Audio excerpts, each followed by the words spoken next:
करें।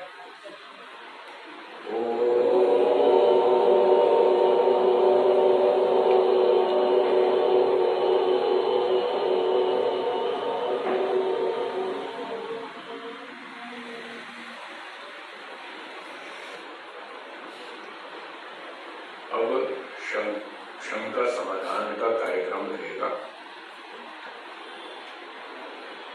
आपकी जो शंकाएं हो आप पूछ सकते हैं, लिख करके भी ले सकते हैं, और मौखिक पूछना हो तो या तो माइक दें, माइक है, दूसरा माइक बचेगी और दूसरा दो जो भी यहाँ दूसरा माइक भी रख दीजिए। जिसको पूछना हो माइक से पूछे ताकि सबको सुनाई दे। शंका समाधान के कुछ नियम पहले सुनिए।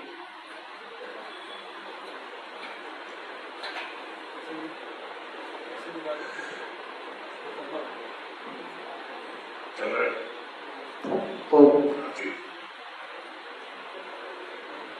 शंका समाधान एक बहुत अच्छा कार्यक्रम है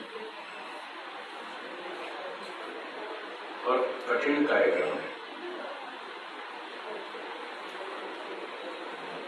शंका पूछना सरल है, उसका समाधान करना कठिन। तो सरल कार्य तो आपके हिस्से में, कठिन वाला मेरे हिस्से में। कोई बात नहीं, मेरे हिस्से में कठिन है तो मैं कठिन भी करूंगा, कोई दिक्कत नहीं। और कोई भी काम करें तो नियम से करना चाहिए तो लाभ होता है। नियम ये है कि जैसे आप बचपन में तीसरी, चौथी, पांचवी कक्षा में पढ़ते थे, स्कूल में पढ़ते थे, जितनी सभ्यता और नम्रता से, जिज्ञासा भाव से आप विद्यार्थी बनकर उस समय अपने अध्यापक से प्रश्न पूछते थे, उतनी सभ्यता और नम्रता आपके अंदर होनी चाहिए। फिर आपको उत्तर समझ में आएगा।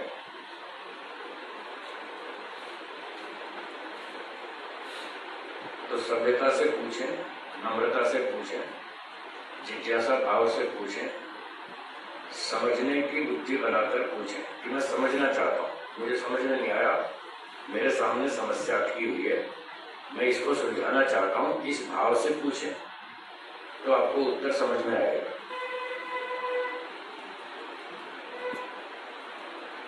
कुछ लोग अपनी बुद्धि दिखाने के लिए प्रश्न पूछते हैं, उनको पूछना कुछ नहीं होता, सिर्फ अपनी अकल दिखाना चाहते हैं, मैं भी कुछ जानता हूं। तो ऐसी भावना से ना पूछें। आपको अपनी बुद्धि दिखानी हो तो कहीं और दिखा लेना, ये कार्यक्रम उसके लिए नहीं। कहीं और जगह जाकर के खूब प्रवचन करें, खूब पढ़ाएं, खूब प्रचार करें, वहां अपनी बुद्धि दिखाएं। इस कार्यक्रम में अपनी बुद्धि नहीं दिखाना। कुछ सीखना हो तो ये कार्यक्रम, सीखने के लिए पूछें, समझने के लिए, जानने के लिए। और कुछ लोग ऐसी टोन में पूछते हैं जैसे वो यहाँ प्रश्न पूछ के मुझ पर एहसान कर रहे हैं। आप मुझ पर एहसान करने नहीं आए, तो अपनी टोन ठीक रखें, नम्रता से पूछें, अकड़ के नहीं। अकड़ के पूछते हैं लोग और खंडन करने की दृष्टि से पूछते हैं। खंडन करने के लिए नहीं पूछना, ये पूछने का नियम नहीं है। और मान लो मैंने आपके प्रश्न का उत्तर नहीं दिया तो आप मुझसे झगड़ा नहीं करेंगे। मैं कोई गारंटी नहीं देता हूं कि आपके सब प्रश्नों का उत्तर दूंगा, मैं कोई गारंटी नहीं लेता हूं। अगर मुझे प्रश्न का उत्तर मालूम है और आप में सभ्यता है, नम्रता है, जिज्ञासा है तो उत्तर दूंगा इस शर्त पर। मैं आपका कर्जदार नहीं हूँ, मैं आपका ऋण लेकर नहीं बैठा हूँ। आप मुझसे ऐसे दादागिरी से सवाल करें, ऐसे करेंगे तो बाहर निकाल दूंगा। विद्यार्थी बन के बैठो, सभ्यता से बात करो, सीखने की बुद्धि बनाओ, नम्रता लाओ, तो फिर लाभ होगा। आपका विचार कुछ अलग हो सकता है, मेरा अलग हो सकता है। आपका उतना अध्ययन नहीं है जितना मेरा है,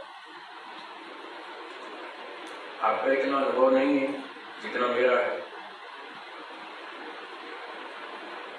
तो सीखने की भावना से पूछे।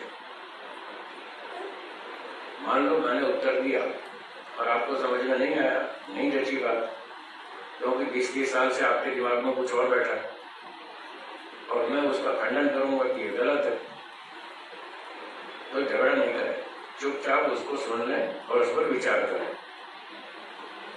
धीरे धीरे विचार करने के बाद आपको हो सकता है समझ में आ जाए। 2 घंटे में भी समझ में आ सकता है, 2 दिन में भी आ सकता है, 2 साल भी लग सकता है। तो प्रश्न के ऊपर है किस तरह का प्रश्न है और आपकी भूमिका योग्यता कितनी है, इस पर डिपेंड करता है। और अपनी योग्यता को देख करके प्रश्न पूछें, दूसरे की परीक्षा लेने के लिए नहीं, दूसरे को अपमानित करने के लिए नहीं, दूसरे का खंडन करने के लिए नहीं। ये तरीका गलत है, ये कोई पूछने का ढंग नहीं है। अपनी योग्यता कुछ नहीं, साधना कुछ नहीं, तपस्या कुछ नहीं, और दूसरे पे डंडा लगा देंगे, तुम इसका उत्तर दो, तुम इसका उत्तर दो। क्यों दो? तीसरी कक्षा का विद्यार्थी 10वीं कक्षा का प्रश्न पूछे तो उसको उत्तर नहीं दिया जाएगा। कैसा समझ में आएगा? अपनी योग्यता की बात करो, अपनी प्रश्न पूछो, मेरा नहीं। मैं क्या करता हूँ वो नहीं पूछना, आपको ये पूछना मेरे सामने ये समस्या है, अपनी बात पूछो। अब योग्यता 3री क्लास की और बात पूछता है हमने की, तो ये तरीका गलत है। ठीक है जी, मेरी बात समझ में आई? राजनीति की बात नहीं पूछना, संप्रदायों की बात नहीं पूछना, आध्यात्मिक शंका पूछ सकते हैं, दार्शनिक और आध्यात्मिक, बस इस बाउंड्री में रह करके शंका समाधान करेंगे।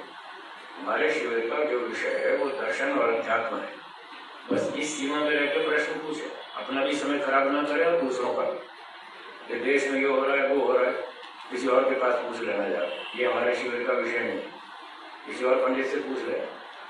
हमारा विषय है दर्शन का और अध्यात्म का। जो आपके आध्यात्मिक क्षेत्र में समस्या अटकी है वो पूछो, वो आपको बताएंगे, आपको भी लाभ होगा, दूसरों को भी होगा। आप कहेंगे साहब मुसलमान बढ़ रहे हैं, फलाना ये हो रहा है, इतनी संख्या हो गई, पार्टियां बहुत खराब हैं, बच्चे ये हो रहे हैं, वो हो रहे हैं, वो ऐसे फालतू बात मत पूछो, अपने काम की पूछो, अपने से संबंधित पूछो। तो इन बातों का ध्यान रखेंगे। मैं फिर दोहरा देता हूँ, मैं आपके प्रत्येक प्रश्न का उत्तर देने की गारंटी नहीं ले रहा, आध्यात्मिक में भी नहीं ले रहा। अगर मुझे मालूम है तो उत्तर दे दूंगा, नहीं मालूम तो नहीं। हाँ, झूठ नहीं बोलूंगा, धोखा नहीं दूंगा, ये मेरी गारंटी। क्या बोला?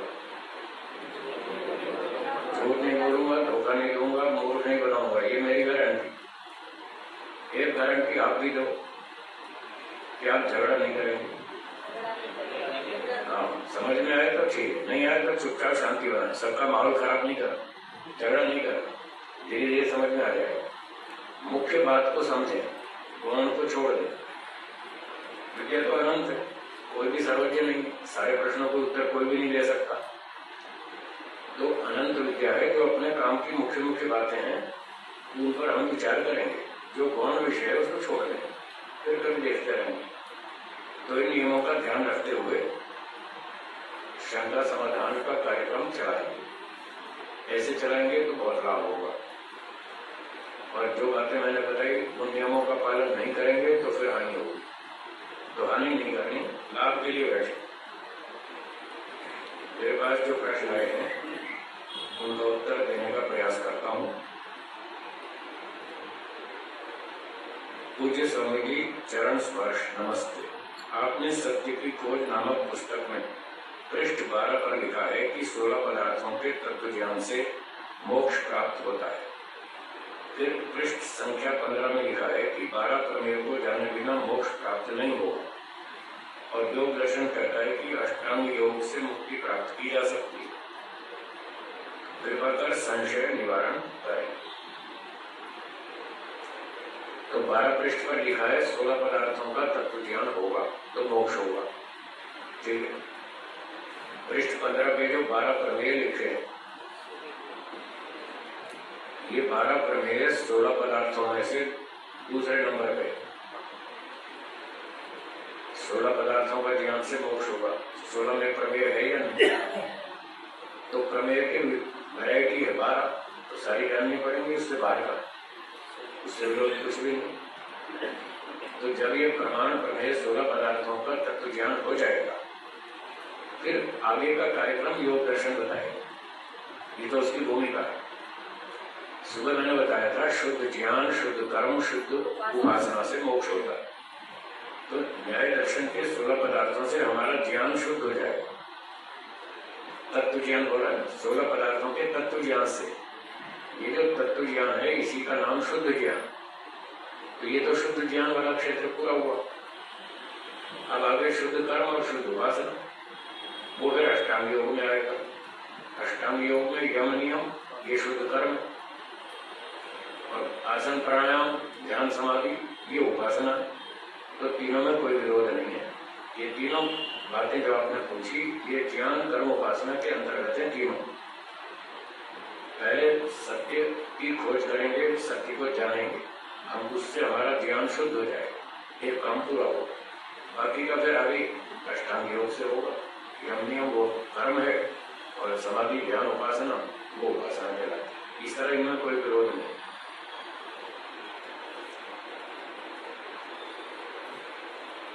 अगला प्रश्न है, जीवात्मा हर क्षण मन, वाणी और शरीर से कुछ न कुछ क्रिया करता है, गाढ़ निद्रा को छोड़कर। स्वामी जी, क्या ये आत्मा स्वाभाविक गुण है? क्या इसको रोका जा सकता है?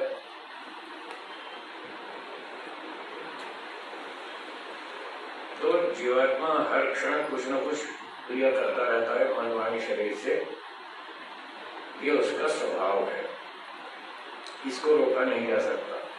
सो गया तो सो गया, जब जैसे ही नींद खुलेगी तो विचार शुरू हो जाएगा, कोई ना कोई विचार तो चलेगा, चाहे संसार का हो चाहे अध्यात्म का हो। घर परिवार की बात सोचो, व्यापार की सोचो, ईश्वर की सोचो, कुछ ना कुछ तो सोचेगा। दिमाग खाली नहीं होता है, कोई ना कोई विचार चलता रहेगा, इसको रोकना संभव नहीं। वैशेषिक दर्शन का सिद्धांत है कि गुण द्रव्य के आश्रित रहते हैं। प्रलय में शून्य आकाश जो नित्य है कैसे टिक पाएगा? जब शब्द गुण का प्रलय से प्रलय में नाश हो जाएगा, बिना गुण के कोई द्रव्य होता नहीं। किसकी शंका है? आपकी? हाँ, ठीक।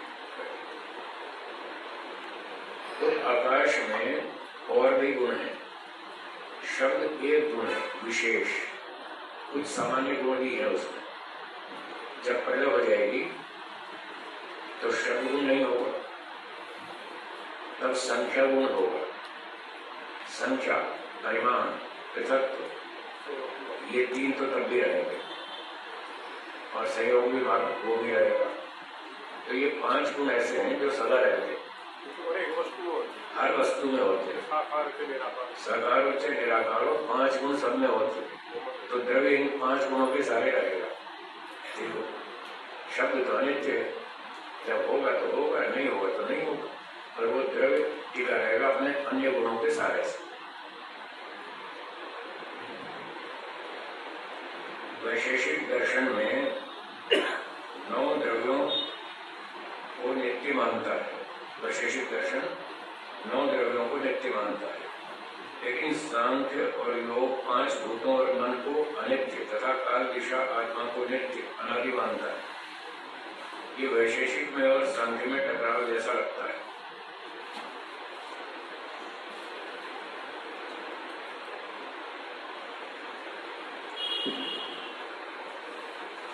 सांख्य और योग 5 भूतों और मन को अनित्य बताता है, इसलिए अनित्य बताता है कि वो है ही अनित्य।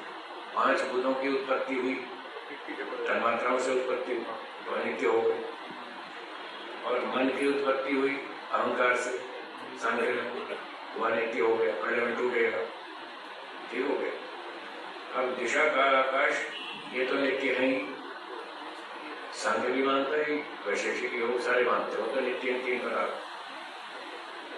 तो टकराव कुछ नहीं। वैशेषिक का जो विषय है वो है स्थूल जगत, सूक्ष्म जगत उसका विषय नहीं है। 5 महाभूत और फिर शरीर आदि पदार्थ, सूर्य चंद्रमा, जो स्थूल जगत है उसकी व्याख्या करना वैशेषिक दर्शन का क्षेत्र है। फिर 5 सूक्ष्म भूत आदि जो सूक्ष्म तन्मात्राएं हैं, सांख्य का विषय, वो वैशेषिक का विषय नहीं, तो वैशेषिक उसकी चर्चा ही नहीं करता। इसलिए अगर कोई शब्द मन आदि की बात आती है तो उसको बना बनाया मान के उसकी चर्चा करता है, मन की उत्पत्ति नहीं बताएगा, क्योंकि उसका क्षेत्र नहीं है। जिसका जो क्षेत्र होता है वो अपने क्षेत्र तक की बात करेगा। तो वैशेषिक दर्शन का क्षेत्र है स्थूल जगत की व्याख्या करना, इसलिए वो वहीं तक बात करेगा। टकराव कुछ नहीं, विरोध कुछ भी नहीं। सूक्ष्म की सूक्ष्म की बात करेगा। बैठे बैठे बोलिए। सूक्ष्म विशेषिक दर्शन सूक्ष्म की बात नहीं कर रहा ना, वो 5 महाभूत स्थूल जगत की बात करता है। आत्मा और ईश्वर जो है वो सूक्ष्म जरूर है, और उसने 5 जितने 9 द्रव्य स्वीकार किए बस उतनी बात करेगा, सबकी बात नहीं करेगा। और इनमें भी जो स्थूल है उसकी व्याख्या करना मुख्य कार्य है। पृथ्वी, जल, अग्नि, वायु आदि जो ये स्थूल जगत की पदार्थ हैं, इनकी व्याख्या करना वैशेषिक का मुख्य क्षेत्र है। बाकी तन्मात्राएं, इंद्रियां, मन, अहंकार, बुद्धि, ये वैशेषिक का क्षेत्र नहीं है। इसके बारे में जानना हो तो सांख्य पढ़ो, वो बताएगा। ऐसे दोनों ने सीमा बांट रखी है। आत्मा और ईश्वर तो दोनों ने बताया, वो बताने आवश्यक थे, उसके बिना उनका विषय पूरा नहीं होता, अधूरा रहता है। इसलिए उन सूक्ष्म पदार्थों की व्याख्या कर दी साथ साथ। बाकी जो उसका मुख्य कार्य है वो स्थूल जगत की व्याख्या करना है। आपने मॉडर्न साइंस पढ़ी है? मॉडर्न साइंस में फिजिक्स और केमिस्ट्री 2 सेक्शन। केमिस्ट्री स्थूल जगत की व्याख्या करती है, वो स्थूल सूक्ष्म में नहीं जाती, और फिजिक्स सूक्ष्म जगत की बात करता है, वो स्थूल में नहीं जाता। जैसे फिजिक्स और केमिस्ट्री में 2 अलग अलग क्षेत्र बटे हुए, ऐसे ही सांख्य और वैशेषिक का क्षेत्र बटा हुआ। इसलिए विरोध लड़ाई झगड़ा कुछ नहीं, अपने अपने क्षेत्र की बात करते हैं। ऐसे पढ़ेंगे तो समझ में आएगा जी। बाकी प्रश्नों को उत्तर बाद में देता हूँ, इनके भी प्रश्न थोड़ा, इनका भी नंबर आ जाएगा। आपके बहुत सारे हैं, बताऊंगा धीरे धीरे बताऊंगा। स्वामी जी नमस्ते, अनुशासन को जीवन में कैसे बनाएं?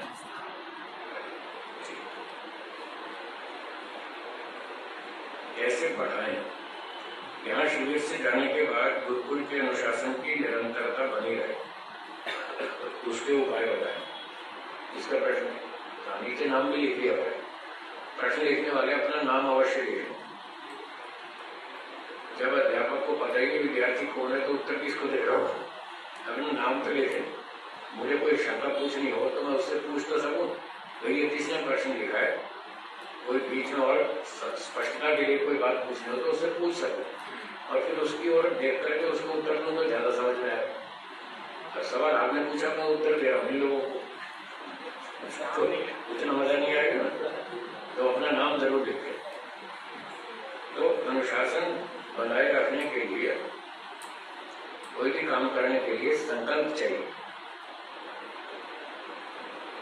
पहले इच्छा होनी चाहिए, फिर संकल्प होना चाहिए, फिर सब काम हो जाएगा। कोई भी काम, अगर किसी काम को करने की कोई इच्छा ही नहीं, थोड़ी बहुत इच्छा है पर मजबूत संकल्प नहीं, फिर नहीं होगा। तो पहले इच्छा करें, मैं अनुशासन में रहना चाहता हूँ, ऐसी इच्छा करें। फिर संकल्प करें, मैं अनुशासन में रहूंगा, कुछ भी हो जाए अनुशासन में रहूंगा, भंग नहीं करूंगा, मैं इस बात को जीवन में लाना चाहता हूँ। ऐसा मजबूत करें संकल्प, फिर हो जाए। तो जो दिनचर्या यहाँ है वही आप घर में कर सकते हैं। सुबह 8 बजे तक की तो कर ही सकते हैं। सुबह वाली दिनचर्या 8 के बाद ही ऑफिस जाएंगे ना, तो 8 बजे तक जो यहाँ चलती है वैसे वहाँ बना लो। उसके बाद 8 बजे तक फ्री होकर नाश्ता वाश्ता करके अपना जाओ ऑफिस, जहाँ भी जाना हो।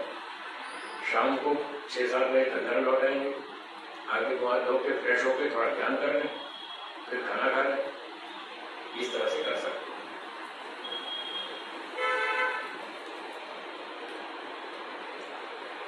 सभी इंद्रियों में मन का महत्व अधिक क्यों है? सायंकालीन मंत्रों में भी हम मन का शिव संकल्प मांगते हैं। मन तो जड़ है, आत्मा चेतन है। ये किसका प्रश्न? ठीक है बात। तो हर वस्तु की अपनी अलग अलग विशेषता है, ईश्वर ने बनाई है। जैसे इंद्रियां आंख से देखने का काम करें, एक काम दिया ईश्वर ने, दिया आंख को, तुम्हें एक काम करना, बस देखना। कान को दिया सुनने का, तो तुम्हें सुनना। वाणी को बोलने का, हाथ को लेन देन करने का। पर मन को बहुत सारे काम दे दिए, ईश्वर ने दिए, तो जो ज्यादा काम करेगा तो उसका मूल्य अधिक होगा। ठीक है ना? एक चपरासी है, एक क्लर्क है, एक अकाउंटेंट है, एक मैनेजर है। तो मैनेजर के पास बहुत सारे काम होते हैं, उसका मूल्य अधिक होता है। तो इस तरह से ईश्वर ने मन को मैनेजर बना रखा है। उसके नीचे 10 नौकर है, वो उसके हवाले कर रखे हैं। 5 ज्ञानेंद्रियां, 5 कर्मेंद्रियां, ये 10 नौकर उसको ले रखे हैं। और इनको सबको कंट्रोल करना और इनसे सबसे काम लेते रहना। इसलिए मन का महत्व अधिक है, उसके काम बहुत सारे। और जो हम कहते हैं तन में मना शिव संकल्प मस्तु, मेरा मन शिव संकल्प वाला हो, ठीक है, मन जड़ है, ठीक बात। बोलने की हमारी बहुत सी भाषा अलग अलग प्रकार की होती है। हम जड़ वस्तुओं में भी चेतन जैसा व्यवहार करते हैं, ऐसा बस एक बोलने का तरीका है।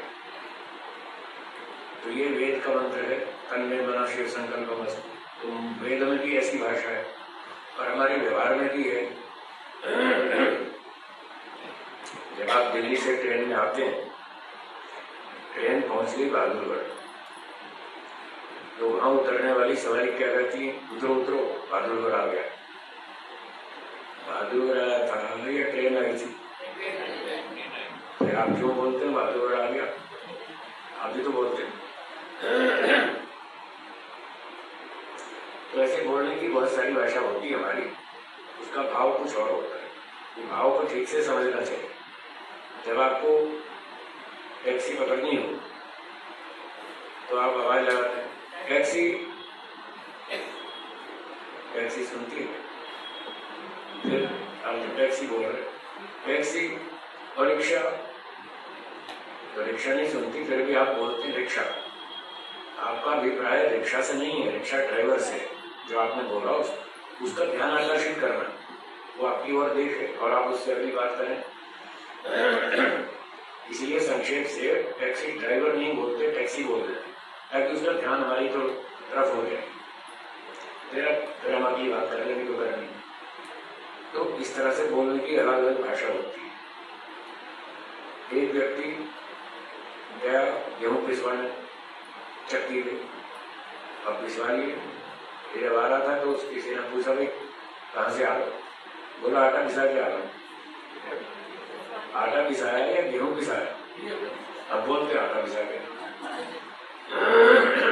तो ऐसे ही मन के बारे में कहते हैं, मेरा मन शिव संकल्प वाला हो। इसका भाव ये होता है कि मैं मन से शिव संकल्प करूं। संदेश तो हम खुद को दे रहे हैं, मेरा मन शुद्ध हो, अर्थात मैं मन को शुद्ध करूं। ठीक है, बोलने के लिए हम बोल देते हैं मेरा मन शिव संकल्प वाला। ऐसे वेद में बहुत सारे मंत्र है। जब मुंडन संस्कार करते हैं ना बच्चे, तो नाई जब बाल काटता है तो उस्त्रे को बोलता है, ए उस्त्रे, तू बच्चे का सर मत काट दियो। उस्त्रे को बोल, भाई तू इसका सर मत काट दियो, बच्चा छोटा है, इसका सर मत काट दियो, ठीक ठीक काटियो बाहर। वो खाली बोल रहा है, उस्त्रे को खुद को संदेश दे रहा है कि मुझे सावधानी से बाल काटने, कहीं बेचारे का बच्चे का सिर न कट जाए, कहीं और चोट न लग जाए। तो ऐसे बहुत सारे मंत्र है। ऐसे ही मन को हम कह रहे हैं मेरा मन शिव संकल्प वाला हो। तो भाव तो यह है कि मैं मन से अच्छे विचार करूं, भाव तो ये है जी, पानी है मेरे पास, मैं अपना प्रबंध स्वयं रखता हूँ।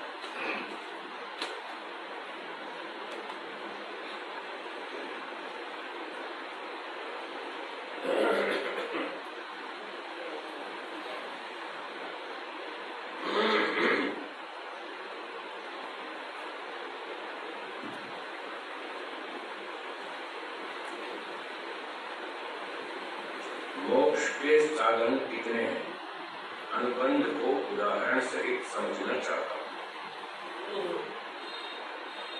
किसकी शंका है? आपकी? अच्छा,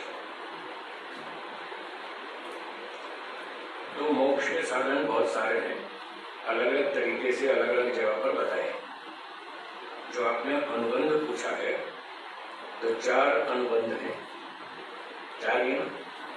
पुस्तक है ना? सत्यार्थ प्रकाश है तो ठीक है यहाँ पर है आपके पास? नहीं है? किसी के पास है? हाँ वो बोला आप ले आओ। हाँ ले आओ।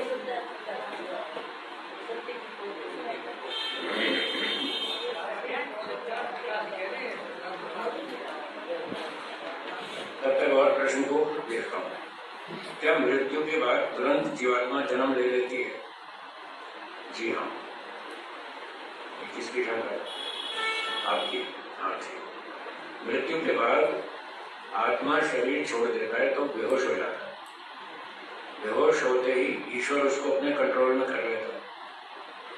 फिर उसके कर्मानुसार ईश्वर देखता है इसको अगला जन्म कहाँ देना है। भारत में देना है, चीन में देना है, जापान में देना है, रूस में देना है, अफ्रीका अमेरिका कहाँ देना है, उसके कर्मों के हिसाब से डिसाइड करेगा। मनुष्य का जन्म देना है, गधे का देना है, घोड़े का, बकरी का, सांप का, बिच्छू का, कौन सा कुत्ता बनाना है तो अल्सेशन कुत्ता बनाना है या पग बनाना है या कौन सा नस्ल का बनाना है, वो सब भगवान डिसाइड करता है। तो जैसे ही भगवान तुरंत डिसाइड कर लेता है फिर उसको उठा के बांधेगा, तत्काल दूसरा जन्म देगा। उसमें कोई 12 दिन 15 दिन कोई देर नहीं लगती।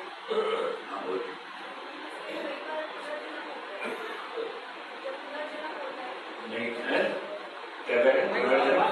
माइक पर आके बोलिए, इतनी दूर से सुनाई नहीं देता।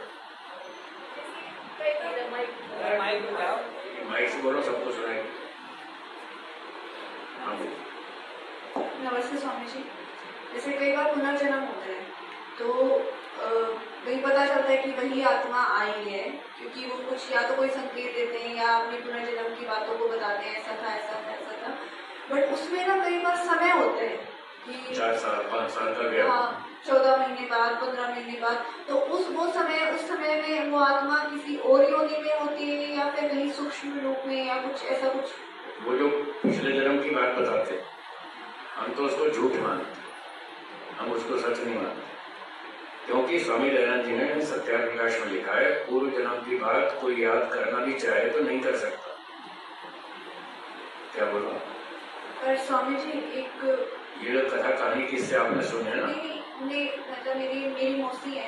आपकी मौसी हो या चाची हो, मेरी बात सुन तो लो। आपने जितनी कहानी सुनी है उससे ज्यादा मैंने सुनी। आपको 15 किस्से मालूम है, मुझे 250 किस्से मालूम है। मेरा रोज का काम ही यही है, मेरा रिसर्च वर्क यही है। इसलिए मैं कह रहा हूँ ये सब झूठ है। आपकी मौसी बोलती होगी, चाची बोलती होगी, मैंने बहुत कहानी सुन रखी, वो सब ठीक नहीं, ऋषियों के विरुद्ध है। हमारे पास कुछ कसौटी है जिसके आधार पर हम बात को सच या झूठ मानते हैं। आप भी तो कोई कसौटी पे ही मानेंगे ना। तो जब मैंने प्रमाण दे तो दिया, स्वामी दयानंद जी कह रहे हैं कोई याद करना भी चाहे तो नहीं कर सकता।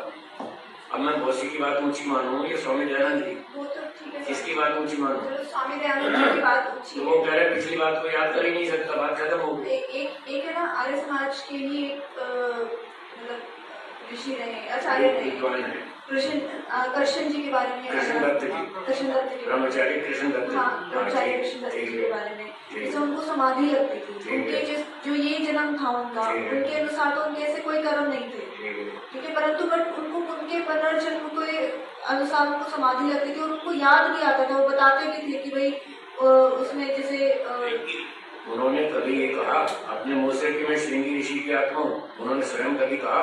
नहीं, स्वयं तो नहीं कहा। तो बात खत्म होगी। तो लोगों ने फालतू कहानी बना रखी है, तो लोगों ने बनाई है। वो कब कह रहे कि मैं श्रृंगी ऋषि की आत्मा हूँ? आपने देखा? नहीं, मैंने देखा नहीं। नहीं देखा, मैंने तो प्रत्यक्ष देखा है। मैंने ब्रह्मचारी कृष्ण दत्त जी को प्रवचन करते देखा है, स्वयं मैंने देखा है। और सबसे पहला रिकॉर्डिंग मैंने ही किया था उनका, दिल्ली के अंदर एक परिवार में आए थे प्रवचन करने। उनका सबसे पहला वीडियो मैंने ही निकाला था, तो मैं अच्छी तरह जानता। उन्होंने कभी नहीं कहा कि मैं श्रृंगी ऋषि की आत्मा हूँ। ये तो उनके चेलों ने फालतू कहानी बना दी, ये सब गलत है। वो कोई श्रृंगी ऋषि की आत्मा नहीं थे, उनको पूर्व जन्म के संस्कार थे, ये ठीक। उन संस्कारों से प्रेरित होकर वो कुछ बोलते थे, ये भी ठीक है। पर उन्होंने ऐसा कभी नहीं कहा कि मैं श्रृंगी ऋषि की आत्मा हूँ। अब श्रृंगी ऋषि की आत्मा तो लाखों साल पहले थी, और वो अब आई तो तब 9 लाख साल तक काम घूम रही थी। इसका कोई उत्तर नहीं देता उनका चेला। उनको उत्तर देना है कि श्रृंगी ऋषि की आत्मा सिद्ध करो। बोलिए। जैसे वो मैं हिसार से माइक से बोल। मैं हिसार से हूँ। हाँ। तो हमारे यहाँ एक जैन मंदिर है बहुत बड़ा, तो उन्होंने भी उन्हें बुलाया था दर्शन जी को। ठीक है। तो वहाँ पे उन्होंने बड़ा बोला जैनियों के बारे में। इन्होंने सारा बकवास शुरू करी थी, ये था वो था, सब कुछ ऐसा उन्होंने बोला कि यही रीजन थे समाज को दूषित करने के सबसे बड़े पाखंड। तो मतलब उनको कहीं ना कहीं वो ये जब ये बातें करते थे, वो ऐसा माना जाता है कि भाई वो जब समाधि अवस्था में जाते थे तब वो इस तरह की बातें करते थे। भाई मैं ये पूछ रहा हूँ, आपने ये स्थापना तो कर दी कि उनको पिछले जन्म की बातें याद आती थी। उसमें 2 बातें होती हैं, एक होते हैं संस्कार, वो तो मैं मान रहा हूँ। पूर्व जन्म के संस्कार तो सबके साथ आते हैं, आपके साथ भी, मेरे साथ भी, उसमें कोई बड़ी बात तो है नहीं। वो तो मैं पहले कह रहा हूँ, हाँ होते हैं। और साक्षात स्मृति ये झूठ है। ब्रेन के बगैर कैसे होगी? हैं? ब्रेन की जरूरत पड़ेगी, ब्रेन बदल गया ना, तो अब साक्षात स्मृति नहीं आएगी। मान लो किसी कोई व्यक्ति जयपुर में सेठ था, सोने चांदी का व्यापारी था, करोड़ों का बिजनेस था, बड़ा व्यापार था उसका, जैसे आजकल भी चलते हैं कई सारे ज्वेलर्स, ऐसा ही कोई था। और उसको किसी ने गोली मार दी और 50 करोड़ रुपए लूट लिए उसको, मान लो। फिर वो मर गया।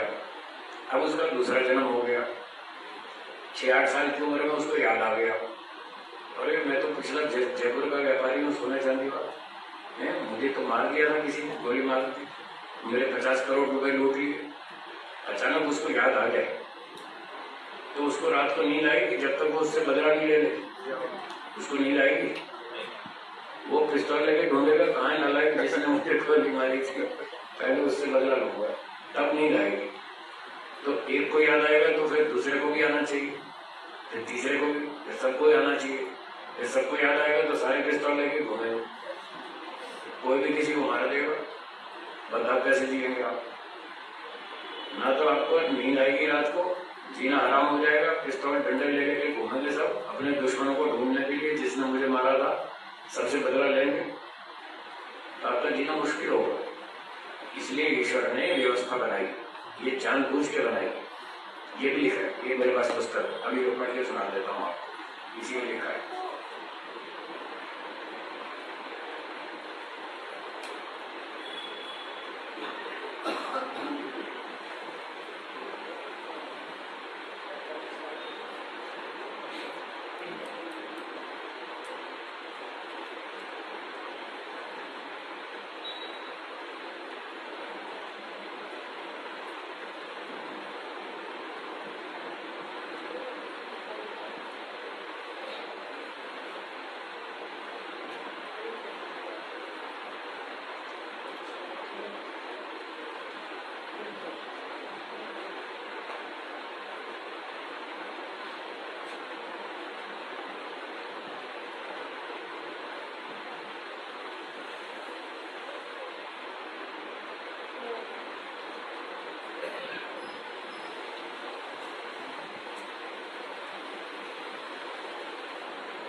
जन्म एक है व अनेक, उत्तर दिया अनेक। जो अनेक हों तो पूर्व जन्म और मृत्यु की बातों का स्मरण क्यों नहीं, ये प्रश्न उठाया। उत्तर, जीव अल्पज्ञ है, त्रिकालदर्शी नहीं, इसलिए स्मरण नहीं रहता। और जिस मन से ज्ञान करता है वह भी एक समय में दो ज्ञान नहीं कर सकता। भला पूर्व जन्म की बात तो दूर रहने दीजिए। इसी देह में जब गर्भ में जीव था, शरीर बना, पश्चात जन्मा, 5वें वर्ष से पूर्व तक जो जो बातें हुई उनका स्मरण क्यों नहीं कर सकता। इसी जन्म में जब आप 3 वर्ष के बच्चे थे, 2.5 वर्ष के बच्चे थे, 2 वर्ष के बच्चे थे, तब जो घटनाएं हुई वो आपको याद है?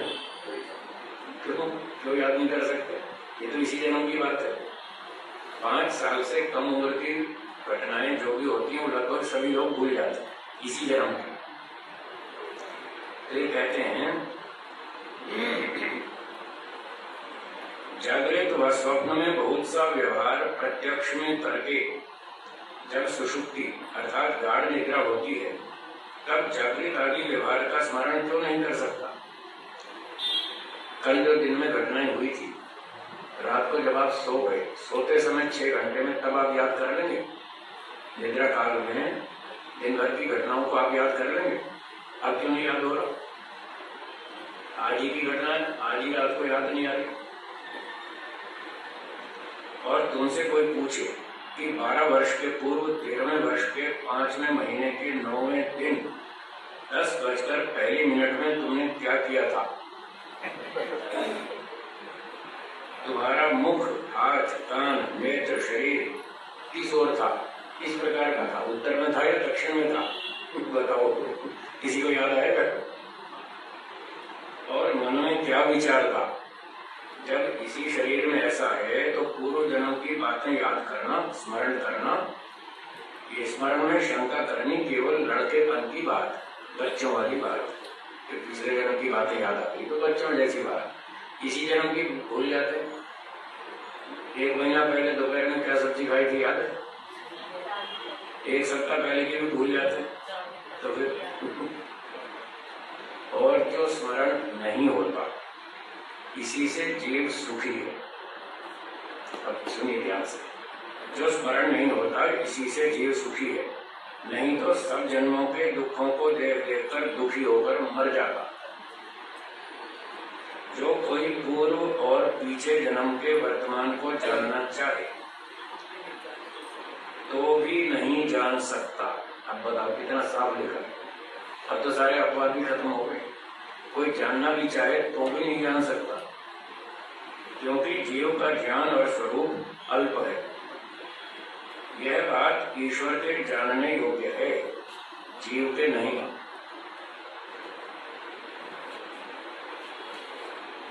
ठीक है, हम तो इनको प्रमाण मानते हैं, न चाची को, न मौसी को, न बच्चे को, न बुढ़े को। हम किसी को प्रमाण नहीं मानते, हम तो ऋषियों को प्रमाण मानते हैं।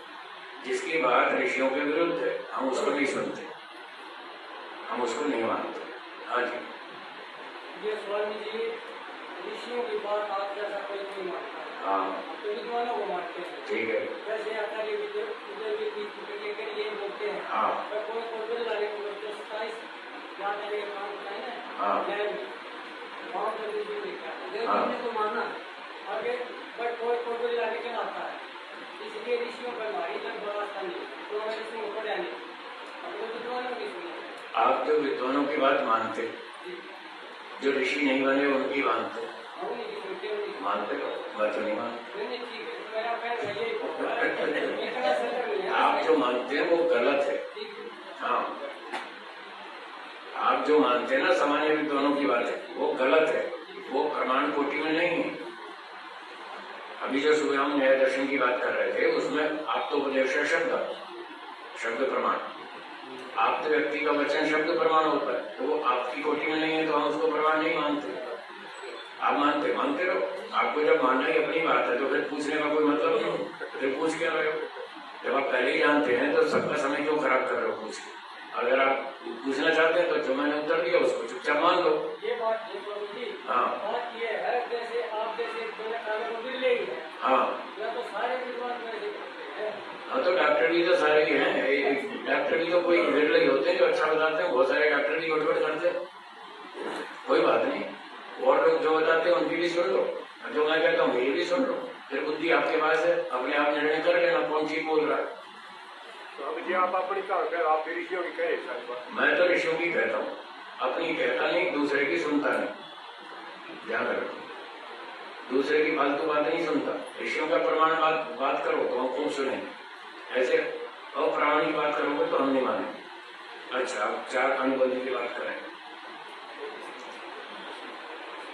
4 अनुबंध अर्थात साधनों के पश्चात ये कर्म करने होते हैं।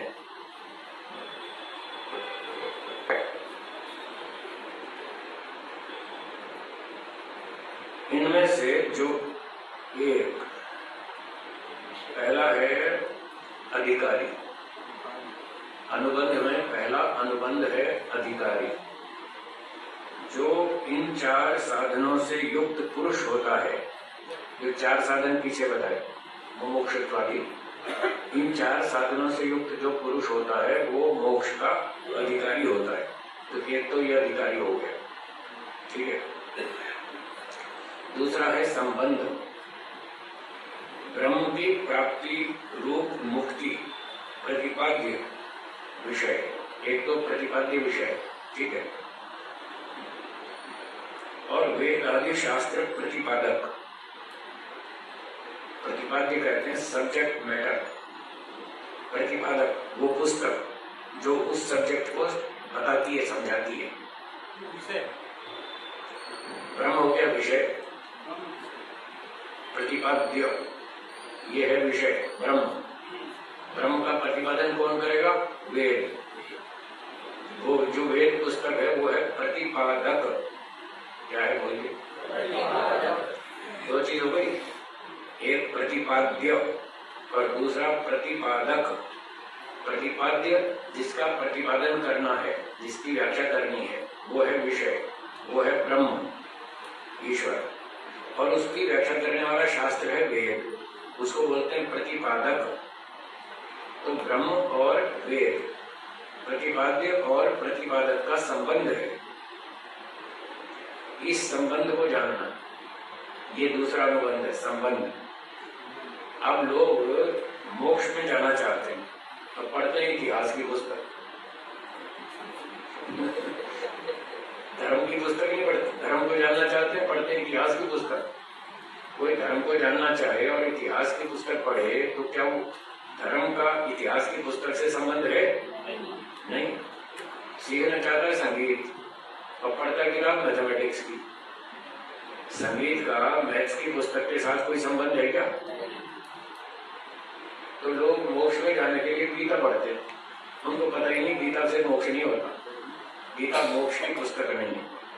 मोक्ष में जाना है तो ब्रह्म को समझो, ब्रह्म को समझना है तो फिर वेद पढ़ो। ये संबंध कह रहे हैं दूसरा।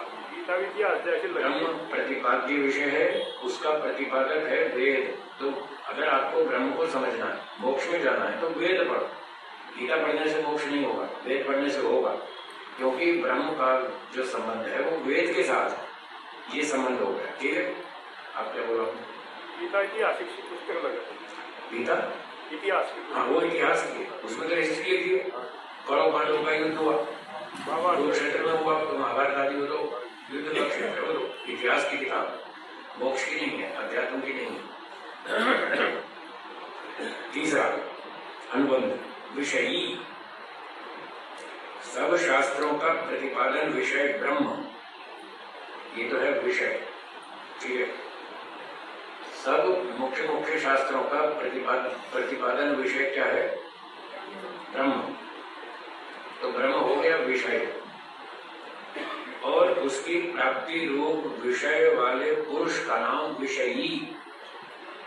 जो साधक है, जो ब्रह्म को प्राप्त करना चाहता है, वो है विषयी आत्मा। ये तीसरा अनुबंध है, विषयी। किसी विषय को प्राप्त करना चाहता है वो विषयी। जो शराब पीना चाहता है वो शराबी है, जो शराब पीना चाहता है वो शराबी। तो जो विषय को प्राप्त करना चाहता है वो विषयी। किस विषय को? ब्रह्म को। तो जो ब्रह्म को प्राप्त करना चाहता है वो है विषयी आत्मा, साधक। और चौथा अनुबंध है प्रयोजन, सब दुखों की निवृत्ति और परमानंद को प्राप्त होकर मुक्ति का सुख होना, ये प्रयोजन। आपका लक्ष्य, आपका लक्ष्य क्या है? सब दुखों की निवृत्ति होनी चाहिए, ये आपका लक्ष्य है, और आनंद मिलना चाहिए, ये आपका लक्ष्य है। जो लक्ष्य है उसका नाम प्रयोजन है। ये हैं 4 अनुबंध। ठीक है स्वामी जी, स्पष्ट हो गया? क्या कह रहे हैं? साधन जी की बात है, ये बता रहे हैं। क्या कह रहे हैं? मैं कह रहा था ये प्रश्न आपसे मैंने शीर्षागंज में पूछा था। हाँ, तो वही दोहराया। चलो अच्छी बात, अच्छी बात।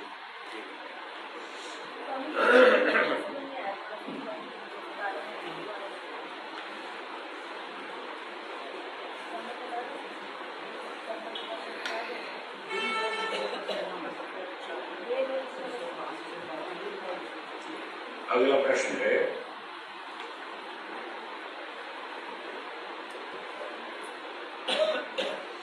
क्या हम इच्छा से किसी जीव आत्मा को बच्चे के रूप में बुला सकते हैं? जी नहीं। आप पिछले जन्म से मरने के बाद इस जन्म में आए, हाँ या ना? आप 2 साल के, 3 साल के, 5 साल के, 10 साल के, 12 साल के बच्चे थे। आपको किसी ने पिछले जन्म वाले में आपको बच्चे के रूप में किसी ने बुलाया पीछे इस जन्म में?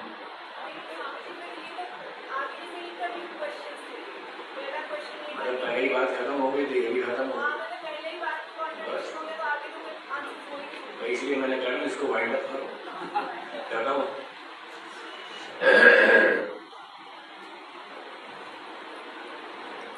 स्वामी जी, मेरा प्रश्न है कि आत्मा निराकार है या साकार? अगर निराकार है तो वो हमारे शरीर में कहाँ विद्यमान है? साकार है तो कोई उसका स्वरूप है क्या? ये किसका प्रश्न? आपका है। अच्छा, तो आत्मा निराकार है क्यों? इसलिए निराकार है क्योंकि उसमें परमाणु नहीं है। बोलिए क्या करो?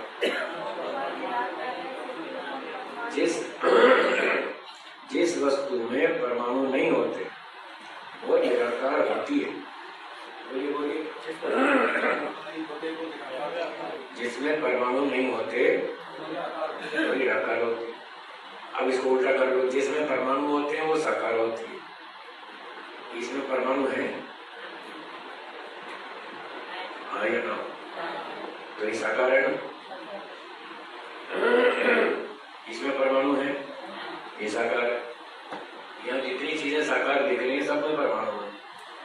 तो ये नियम है, जिसमें परमाणु होते हैं वो साकार होती है, जिसमें परमाणु नहीं होते वो निराकार होती है। अब ईश्वर का एक एग्जाम्पल है, ये तो साकार बताई परमाणु वाली। ईश्वर में परमाणु है क्या?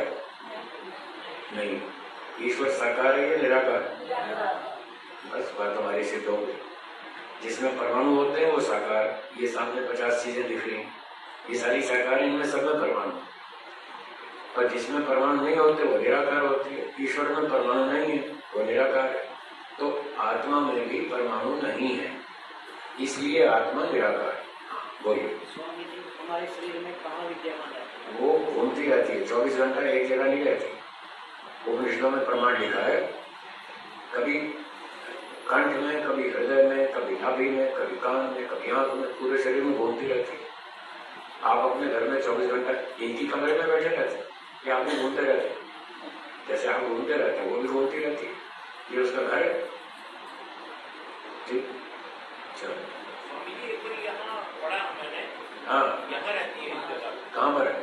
छाती में? हाँ तो रहती है ना, मैं मना कब कर रहा हूँ। यहाँ भी रहती है, यहाँ भी रहती है, जगह बदलती रहती है। हाँ, यहाँ भी रहती है, सही बात।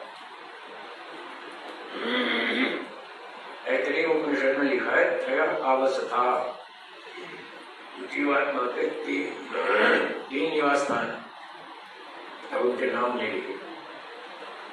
आंख में रहती है, कान में रहती है, कंठ में रहती है, हृदय में, वहां नाम कुछ नहीं लिखा, बस 3 लिखा। कोई बोली पढ़ा रहे थे विद्यार्थियों को, तो पढ़ाते पढ़ाते उन्होंने बोला भाई आत्मा शरीर में 3 जगह रहती है। अब जैसे मैं आपके सामने बैठा हूँ और मैं बोलता हूँ भाई एक यहाँ रहती है, एक यहाँ रहती है, एक यहाँ रहती है, तो आपने तो इशारे में समझ लिया कहाँ रहती है। पर मेरे इस प्रवचन को कोई रिकॉर्ड करिए और दिल्ली में जाके सुनाए, एक यहाँ रहती है, एक यहाँ रहती है, एक यहाँ रहती है, उसको तो पता नहीं चलेगा ना यहाँ का मतलब कहाँ। वीडियो तो पर समझ में आएगा, ऑडियो लेक्चर हो तो फिर समझ में नहीं आएगा यहाँ का मतलब क्या। तो पुस्तक में लिखने वाले ने यूं का यूं मक्खी पे मक्खी मार दी कि आत्मा 3 जगह रहती है, यहाँ रहती है, यहाँ रहती है और यहाँ रहती है। अब यहाँ का मतलब दिखाने तो क्या समझ में आएगा, पर 3 तो सिद्ध है, 3 तो फिर भी लिखे ही। ऐसे ही बृहदारण्यक उपनिषद में लिखा है कि आत्मा घूमती रहती है शरीर में। जैसे राजा अपने सैनिकों के साथ अपने इलाके में घूमता रहता है, चक्कर मारता रहता है, देखता रहता है कहाँ क्या हो रहा है, ठीक हो रहा है, गलत हो रहा है, कहाँ गड़बड़ हो रही है, चेक करता है। जैसे राजा अपने सैनिक लेके घूमता रहता है अपने इलाके में, ऐसा लिखा है। ऐसे ही आत्मा अपने सैनिकों के साथ शरीर में घूमता रहता है। मन, बुद्धि, इंद्रियां ये उसके सैनिक है, इनसे कनेक्शन बना रहता है और वो पूरे शरीर में घूमता रहता है। तो ऐसा लिखा है। छांदोग्य उपनिषद में लिखा है कभी वो दाईं आंख में दिखता है, कभी बाईं आंख में दिखता है, ऐसा भी लिखा है। अब वो आत्मा तो नहीं दिखता है, पर आंख को देखो तो ऐसा लगता है कि जैसे एक सामने आत्मा आंख में ही है। जब हम बातचीत करते हैं एक दूसरे से, तो दूसरे व्यक्ति से बात करने के लिए संबंध जोड़ना पहले आवश्यक है, तभी तो बात को समझेगा मैं। तो जब हम दूसरे व्यक्ति से बात करते हैं तो उसके आंख में देखते हैं, उसके घुटने पर देखते हैं, कहाँ देखते हैं, आंख से देखने से संबंध जुड़ता है। तो इससे लगता है कि आत्मा आंख में भी आता है। तो ऐसी जगह बदलता रहता है। स्वामी जी नमस्ते। ईश्वर की न्याय व्यवस्था में सामान्य शूद्र व्यक्ति की मृत्यु करने का दंड और महर्षि दयानंद जैसे महान योगी की हत्या करने वाले को समान दंड मिलेगा या अलग दंड मिलेगा? किसका प्रश्न आपका है? अलग अलग मिलेगा। एक चींटी को मार दो और एक हाथी को मारो, क्या दोनों में बराबर नुकसान है या कम अधिक? तो जितना नुकसान होगा उतना दंड मिलेगा। चींटी मारती तो दुनिया का कम नुकसान है तो उसका दंड भी कम है, और हाथी को मारो तो ज्यादा नुकसान है तो दंड भी ज्यादा है। ऐसे चपरासी को मारो और राष्ट्रपति को मारो तो दोनों में फर्क है। चपरासी के मरने से दुनिया का नुकसान कम होगा और राष्ट्रपति को मार देने से दुनिया का नुकसान ज्यादा होगा। तो ये ऋषियों का, वेदों का ये सिद्धांत है, जितनी हानि आप करेंगे उस हिसाब से दंड मिलेगा। तो सूर्य को मारने का दंड कम होगा और स्वामी दयानंद को मार दिया तो ज्यादा लगेगा। महर्षि दयानंद जी एक अद्भुत मेधा शक्ति के योगी महापुरुष थे। हाँ, वो क्या कहते और अखंड ब्रह्मचारी, उतने मतलब ब्रह्मचारी मैंने किसी विद्वान से सुना है कि यदि वो होते अपनी आयु जीते तो 200-300 वर्ष तक जीते। ठीक है। तो इतने लंबे समय तक तो वो बहुत अच्छा कार्य कर सकते थे और बहुत अच्छी वैज्ञानिक बुद्धि थी। ठीक है। उन्होंने सूर्य पे बताया। तो इससे आप कहना क्या चाहते हैं? संक्षेप में बताओ, टाइम कम। जितने समय में वो इतना अच्छा कार्य कर लेते उस आधार पर ही दंड मिलता। वो सारा दंड में गिना जाएगा। उतना बड़ा नुकसान किया उसने जिसने मारा। अगर वो जीवित होते तो बहुत काम करते, तो उतना सारा नुकसान किया ना, इसलिए उसका दंड भी उतना अधिक होगा जितना उसने नुकसान किया। एक चपरासी को मारता तो कम दंड मिलता है क्योंकि उसके मरने से कम नुकसान होता है। नुकसान की मात्रा पर दंड की मात्रा निर्भर करती है, ये नियम। ठीक। ये सत्यपाल जी कौन है? सत्यपाल शर्मा। आप बताना चाहते हैं? अच्छा बताइए, 2 मिनट में बताइए, टाइम ज्यादा नहीं है, समय समाप्त हो रहा है, 2 मिनट में बताइए जो बताना। ये माइक माइक स्विच ऑन कर, स्विच। ठीक। अभी स्वामी कृष्णदत्त ब्रह्मचारी जी का प्रश्न आया था। एक बच्चे बैठे हैं, तो मेरे क्षेत्र का प्रश्न था, मैं उसी क्षेत्र में रहता हूँ। लगभग 20 साल मैंने उनको सुना अच्छी तरह। उनके नजदीक निकटतम रहा। उनका जो लाक्षा है बरनावाल, वहाँ पे उनका एक वेद विद्यालय खुला गया और वैदिक अनुसंधान समिति बनी हुई है वर्तमान में। उन्होंने जो है बचपन से काम शुरू कर दिया था प्रवचन देने का। जब वे सोते थे तभी प्रवचन देना शुरू कर दिया था। वैदिक ऋचाएं, वैदिक मंत्रों का वे आवाहन और अवगाहन ऊंचे स्तर से लय काल के अनुसार देते थे। विद्वानों ने उनको शोध किए। विद्वानों ने शोध करके उन्होंने कहीं भी ये नहीं स्पष्ट किया कि ये किसी आत्मा बोल रही है। केवल वैदिक ऋचाओं का ही उच्चारण होना पड़ा। और वैदिक ऋचा का उच्चारण करने के बाद शोध किया उसने, और शोध करने के बाद पुस्तक में छुपाकर विकसित कर दिए गए। बस इतना होता। ठीक, धन्यवाद। हाँ बहन, कोई कुछ पूछ रही हो? स्वामी जी, जैसे एक सैनिक होता है, क्या होता है? एक सैनिक है, थोड़ा आगे आ जाओ, इसी पे बोलो। एक सैनिक है, किसी शत्रु को मारता है। सैनिक सैनिक किसी शत्रु को मारता है। हाँ, तो उसने किसी की हत्या तो करी, ठीक है। शत्रु की हत्या करी, क्या उसका भी दंड मिलता है? नहीं, अगर सैनिक दो तरह के होते हैं, एक न्याय के पक्ष में लड़ने वाले, एक अन्याय के पक्ष में लड़ने वाले। जैसे मान लो भारत पाकिस्तान की लड़ाई होती,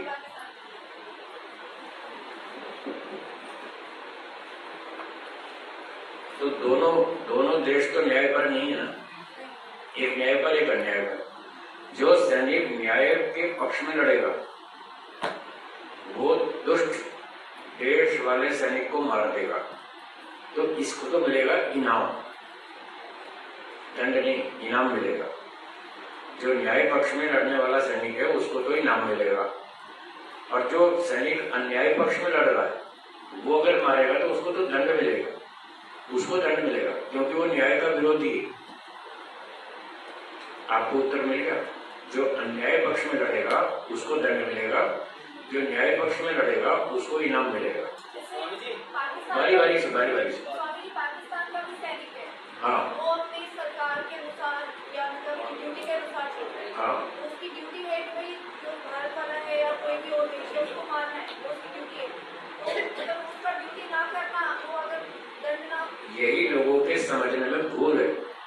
उसकी ड्यूटी ये नहीं है कि चाहे जो आए उसको मारो, कि हमारी ये ड्यूटी चाहे जो आए उसको मारो या अन्यायकारी को मारो, क्या ड्यूटी है? अन्यायकारी हो। तो वो तो अन्याय के पक्ष में लड़ रहा है, वो तो न्यायकारियों को मार रहा है, तो अपराधी हुआ कि नहीं हुआ? यही भ्रांति लोगों को। सैनिक की ड्यूटी है बस मारो, ये नहीं है सैनिक की ड्यूटी। वो क्षत्रिय है, क्षत्रिय का काम है धर्म की रक्षा करना, अधर्म का नाश करना, और जो अधर्म के पक्ष में लड़ता है वो तो अपराधी है। कौरव पांडवों का युद्ध हुआ, न्याय पक्ष में कौन था? पांडव थे, वो न्याय पक्ष में थे। तो श्री कृष्ण जी ने कहा इनको मारो। अगर वो अपराध होता है तो श्री कृष्ण जी क्यों कहते हैं इनको मारो?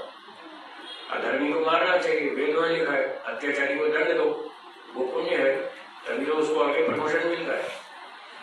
तो श्री कृष्ण जी ने कहा कि अर्जुन तुम युद्ध करो, तुम भ्रांति में मत पड़ो, ये सारे दुष्ट अन्यायकारी लोग हैं, अन्यायकारी को मारना क्षत्रिय का धर्म है, और इस युद्ध में अगर तुम जीत गए तो धरती का राज मिलेगा। जित्वा वा भोक्ष्यसे महीम, ये गीता में लिखा है। अगर जीत गए तो तुम्हें धरती का राज मिलेगा। हत्वा वा प्राप्त से स्वर्ग, यदि मर गए तो स्वर्ग मिलेगा। तो उसको तो दोनों पक्षों में इनाम मिल रहा है। इसका मतलब वो धर्म है, न्याय है, अधर्मी को दंड देना क्षत्रिय का धर्म है, न कि किसी भी पक्ष में किसी में भी लड़ना।